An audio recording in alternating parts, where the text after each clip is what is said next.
Hey, welcome back! Today is very exciting kasi i-review natin yung newest brand in the Philippines na created by Miss May Layog. So we have today, get ready with Me Cosmetics. We have their very first launch, which is yung milk tint nila. So this is a multi-use tint again na usong-uso naman talaga dito sa Philippines. But sa formula na lang tayo magkakatalo. We're gonna check out kung kamusta yung formula nito, if it's drying ba, if it's long-lasting, if it's buildable, if nagle-layer ba siya well on top of foundation, kamusta yung shade range, comparisons with other multi-use products na meron sa collection ko. So lahat yon gagawin natin, titignan natin how this product does and kung worth it ba siya for the price of 249 pesos. So if you're interested, continue watching this video and ngayon, let's go to the review.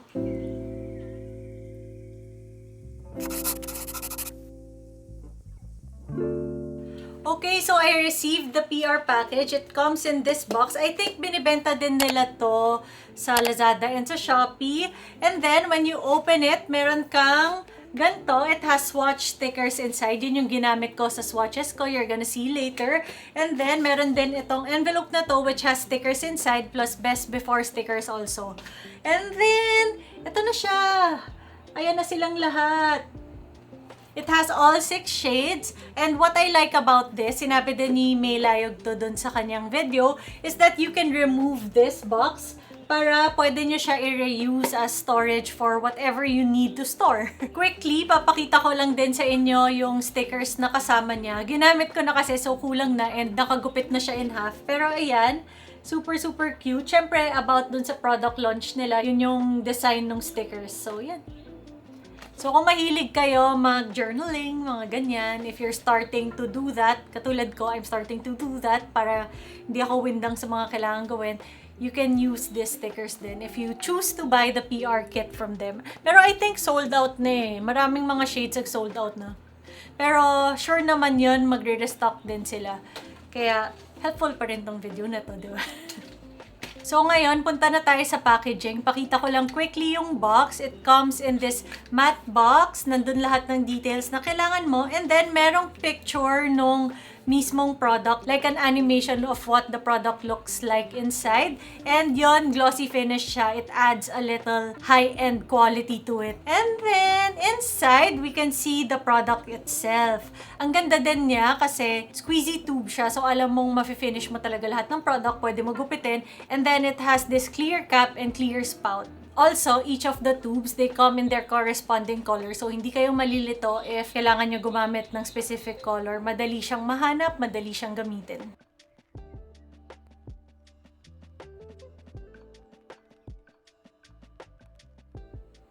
All these products are cruelty-free and paraben-free, and they have ingredients like shea butter, macadamia oil, and vitamin E. So, claim niya na nourishing siya sa lips. Other claims nila is it's lightweight, buildable, long-lasting, blendable, and pigmented. Lahat yon titignan natin today, and i-review na. Gaya nga nung sabi ko kanina, the Get Ready With Me multi-use cream tint retails for only 249 pesos.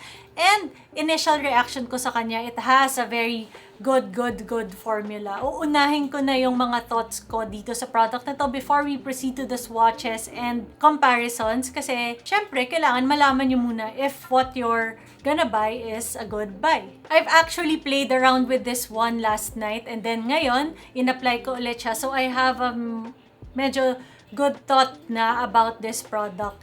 Yung product na to, it actually has dimethicone. So, kung sensitive din kayo doon, don't get this kung ayaw nyo.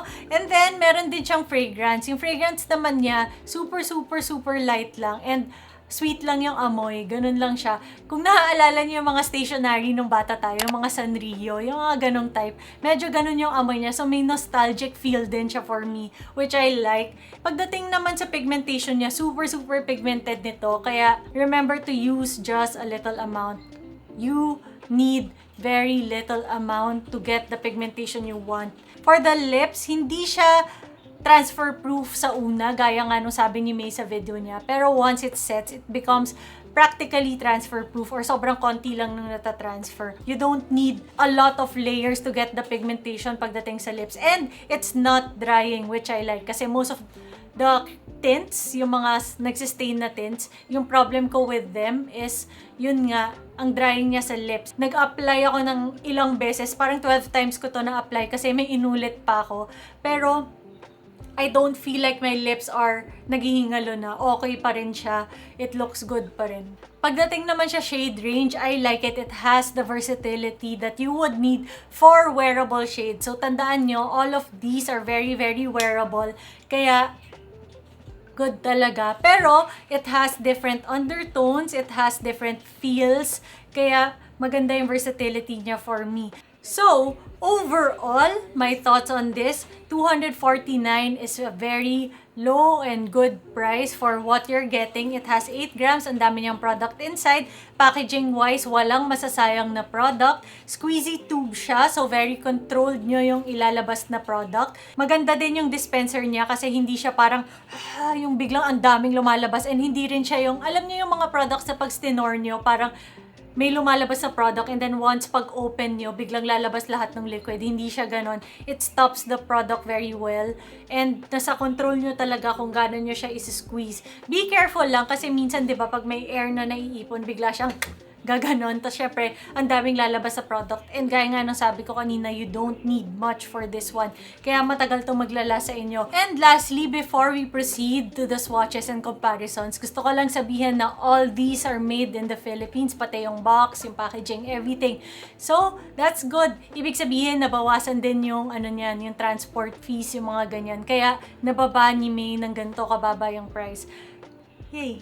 So ngayon, let's go to the swatches, application, and comparisons nitong Milk Tint from Get Ready With Me Cosmetics. Okay, so try muna natin siya on the lids kasi 'di ba may rule na dapat lids, cheeks, and then lips kasi lips yung pinakamaraming mga bacteria. So we're gonna try to put cheesecake all over the lids and then i-deepen natin yung outer part with Okinawa. So yan, it's very pigmented and nagbe-blend out naman siya very well. You have to be very, very careful lang na konti lang yung ilagay nyo talaga na product. Then you can also use your fingers to blend it out para medyo ma-diffuse siya and mabawasan yung product sa eyelids. Tapos taking lang a smaller brush, gagamitin natin to to deepen out this part. Ang pigmented.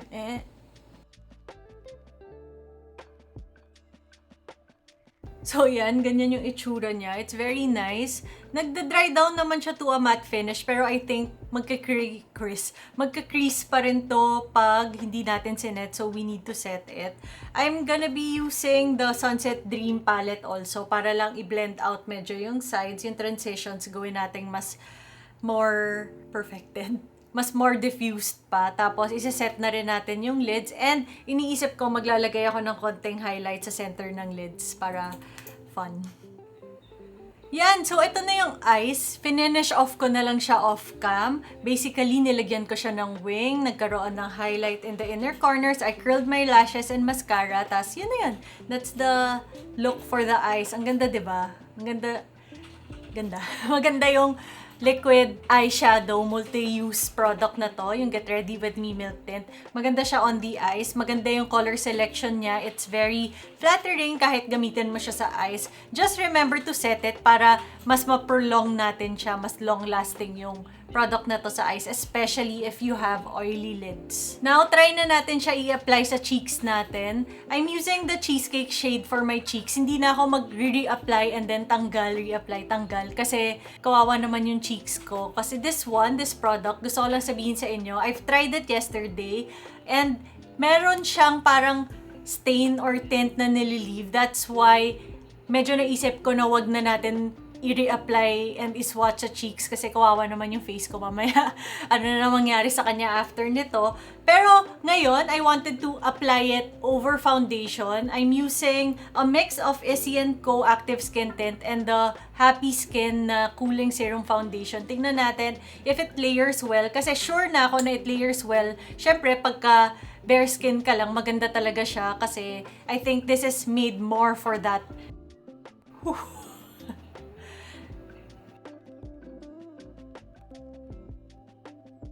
Ngayon, try natin i-apply with fingers. Pero ako, I prefer brushes talaga kasi mas precise siya for me. Pero tatry na rin natin. Yan o, kaya ayoko fingers. Lagi umaabot. Sobrang taas yung application ko. Ayan, so this is how cheesecake looks like sa cheeks. Ang ganda, very fresh lang. Tapos gusto ko lang din sabihin na meron na akong konting powder actually dito sa gitna ng face ko and wala namang problem na nilayer ko siya doon. I also had the Moon Beauty na highlighter dito. Hindi rin nagka-problem. It blends very well. It layered very well. Yung texture nito, I like it kasi it's not as liquidy as most tints. As in, ito, di ba yung creamy all over paint ng BLK, that's very creamy na. Ito, mas creamier pa siya. Mas creamier! I like this kasi mas creamier yung texture niya. And then, it has a slip to it, pero it does not disrupt application pagdating sa foundation. Hindi niya dinidisrupt yung foundation. This one, it has dimethicone. Yun yung nagpapa-blendable sa kanya and slippy yung feel. Pero I feel like wala siyang problem na kinokos at all, which is good. Medyo isipin nyo yung mga lip mousse na mga texture. Medyo malapit siya dun eh. Pero yung mga yon kasi, like the lip mallow, medyo mahirap siya i-blend pagdating dito sa cheeks. I've tried it and hindi ko siya gusto dun. This one, no problem at all. Just remember na wag naman parang dragging motion when you blend it. Kasi talagang madedisrupt yung foundation sa ilalim dun or yung skin tint. You have to do more of a patting motion. Finger man yan or brush yung gagamitin nyo. Patting motion para walang ma-disrupt. Naglagay din ako ng konting bronzer and then medyo sinet ko na rin yung blush with that bronzer. Hindi naman talagang set-set, pero parang syempre binlend ko kasi yung bronzer so medyo na-set na siya. And then ngayon, proceed na tayo sa lips. Ipapakita ko lang siya, i-apply ko lang once with a cheesecake shade para makita nyo sa lips kung ano yung application niya, what kind of formula it is. Pero hindi ko na i-apply isa-isa or ipapakita sa inyo na ina-apply ko isa-isa yung mga shades kasi these shades are very consistent naman. Papakita ko na lang sa inyo lahat nung swatches sa lips and then papakita ko din yung mga comparisons per shade para alam nyo baka meron na kayo sa collection na to or may mga favorite kind of shade kayo. At least alam nyo kung ano yung babagay sa inyo or ano yung magugustuhan nyo. Gets? Gets. So, gaya nga nung sabi ko kanina, it's very moussey. Creamy, moussey yung texture niya. And what I like about this is, hindi siya drying. Ito yung type of formula na gaya ng mga lip mousse, ng mga lip mallow ng Happy Skin.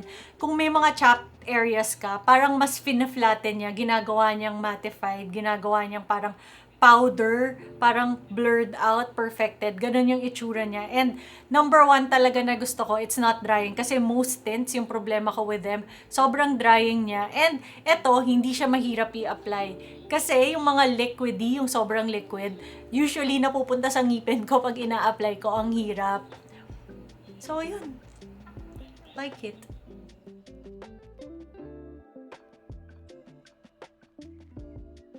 Okay, so ngayon, punta na tayo sa comparisons. Meron akong notes dito. So, sorry kung medyo magbabasa ako. Pero, for me, yung closest shade na nakita ko is the Detail Cosmetics Velvet Flush in Bow.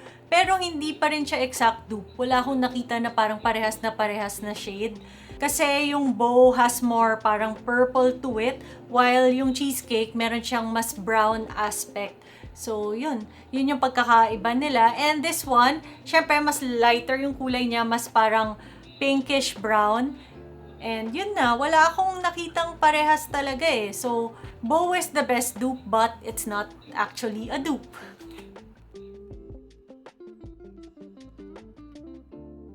So, for Winter Melon, meron akong 3 na malapit na shades. We have Detail Cosmetics Velvet Flush in Luna, BLK Creamy All Over Paint and Feeling Peachy, tsaka yung Elana Satin Stain Shine and #happiness. Ito yung mga pinakamalapit. Pero take note na syempre, magkaiba yung formulas nito except for the Creamy All Over Paint na malapit pero hindi pa rin the same. Shade-wise lang natin siya tinitignan. And then, this is Fruity. Ito yung medyo mas pinkish, berryish, may ganun siyang feel.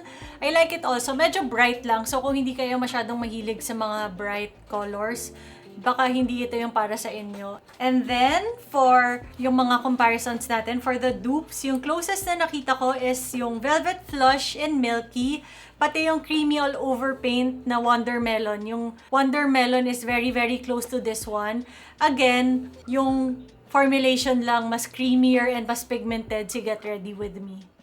Now, ito is Okinawa, and ito yung parang brick red brown shade. Ganon yung feel niya. I like it also. Lahat to, very flattering silang lahat eh. Parang very wearable. For comparisons, Coco Crush from BLK na Creamy All Over Paint is exact. Parehas talaga sila. Again, formula iba. And then, Grey Cosmetics also in the shade A-. Parehas din yung color na ganto, brick red brown shade.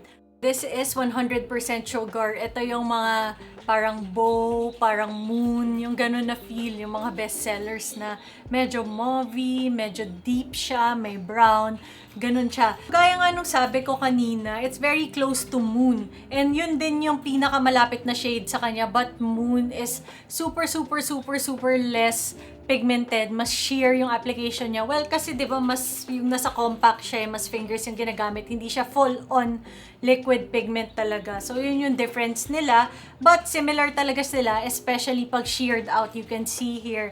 And then yung iba, medyo malayo na yung shades nila eh. Ito kasi on the swatch, malapit siya dun sa Okinawa shade, pero upon applying it here, magkaiba sila ng feel. Yung isa more on red, ito mas more on mauve. And last shade we have is Mixed Berries. Ito yung red. Super red. So if you're feeling bold, gusto niyo ng red lip, ito yung color for you.